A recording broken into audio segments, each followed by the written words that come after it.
Okay, so I decided to completely switch locations. My family got home and I was like right in their dining room, so I didn't think that was a good idea, so. Anyways, the second verses I wanted to read are from Proverbs. Now, Proverbs, just to let you know, is a book that is filled with wisdom. So, if you ever need some wisdom, hey, look up the book of Proverbs. Okay, so anyways, the next verses are Proverbs 18:1 and 2. An unfriendly man pursues selfish ends. He defies all sound judgment. A fool finds no pleasure in understanding, but delights in airing his own opinions. Now, the first thing I see here is how it talks about an unfriendly man pursues selfish ends. If you just switch the wording around a little bit, it says a man who pursues selfish ends is an unfriendly man. Hey, it's just switching the two around. But it's the same thing, saying the same thing, basically. And one thing I've noticed with myself and other people with eating disorders is we tend to isolate ourselves from our friends. We tend to become very antisocial because we're spending all our time thinking about what's going to go in our mouths, versus building relationships with our friends. And right there it proves that when you're surrounding yourself with selfish things, think about it, when all you're thinking about what's going into your mouth, or if you're binging and purging, all of the above, all you're thinking about is yourself. You're surrounding yourself with selfish things, and it's gonna make you an unfriendly person. And the second thing it says is, he defies all sound judgment. A fool finds no pleasure in understanding, but delights in airing his own opinions. Now, I believe that an eating disorder is another form of self-injury. And,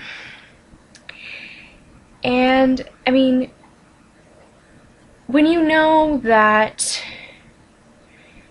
what you're doing is hurting yourself, especially, and you continue to do it, that's really lacking judgment, and it says that a fool finds no pleasure in understanding, so, but delights in airing his own opinions. So, possibly you may deny to yourself or deny to others that it's actually hurting yourself. And that's because you're not finding pleasure in understanding. You're being a fool because you're delighting in your own opinions. And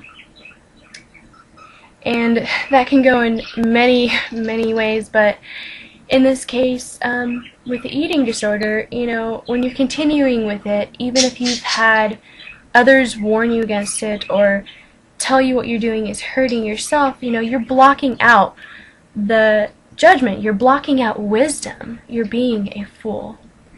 And so that's just, the other verse I wanted to share is also in Proverbs. It's Proverbs 3, verse 26. Ooh, I have a bunch of highlights here. Okay, so 3 verse 26. For the Lord will be your confidence and will keep your foot from being snared. There you go. When you put your confidence in the Lord, He keeps you out of trouble. He keeps you from being trapped in your own selfish desires. He keeps you from being trapped in the eating disorder, This is even hard for me to completely put my trust in God. But you just have to do it. You just have to take that first step, and that, believe me, that first step is the hardest step anyone can make. You know, it's kind of like, I was at camp a couple of years ago, and we have this thing called high adventure, and it's where you like are about, I don't know, 60 feet off the ground, and you're like walking on ropes and doing like all these obstacle courses on ropes 60 feet above the ground, and it's crazy. And of course you have harnesses on, but anyways, there's this one activity we have, and it's kind of like bungee jumping. It's where you jump from like this building, and this rope like catches you, and you're not like upside down, you're like right side up, but it catches you and you fall. Like I think it's actually 40 feet, not 60 feet, but anyways, you fall, and it's really freaky. But anyways, right at that moment, you are completely putting your life in someone else's hands. You're completely depending on that other person to catch you.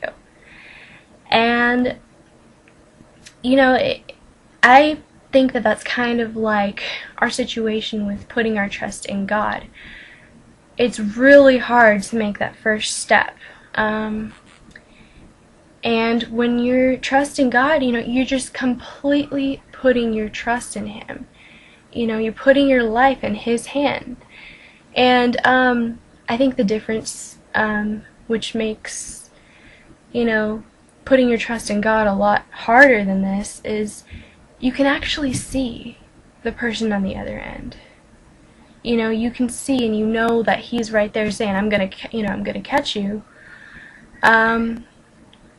Whereas sometimes you don't always see God, but He's saying it to you. He's yelling it to you. I'm right here. I'm going to catch you. And you know, we have to put our confidence in Him. You know, otherwise we're always going to be stuck in this and lacking, you know, this confidence. And yeah, they say that self-confidence is the way to go, but you know, man fails, human fails, and when you put your confidence in yourself even, you're going to fail. So, just remember this verse today, Proverbs 3:26, for the Lord will be your confidence, and He will keep your foot from being snared. So just put your heart where God's heart is, and your desires will become God's desires. And that's just what I wanted to share with you today. So have a blessed rest of the day, and hope to talk to you later. Okay, bye-bye.